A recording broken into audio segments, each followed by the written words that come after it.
biz o'shanga o'xshab harakat qilmaymiz, aytyapman harakat qilmaymiz yashashga. Maslahatim sal harakat qilib ko'raylik, o'xshaydi xudo xolasa.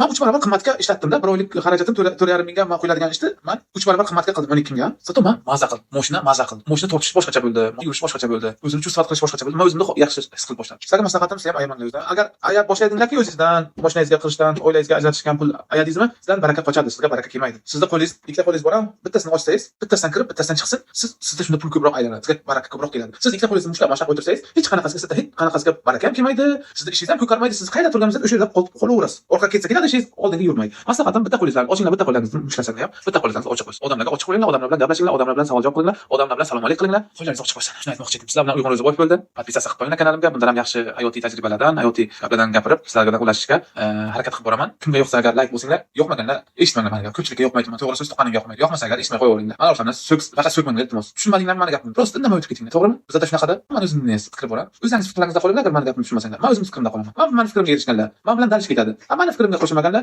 orqada qolib, vaqillab, kuchga o'xshab qolaveradi. Hech qanaqa hayotda o'zgarish bo'lmaydi. Kim oldinga ketmoqchi bo'lsa, kim hayotini yaxshilamoqchi bo'lsa, men bilan ergashinglar. Sizlar bilan Uyg'un Ro'ziboyev.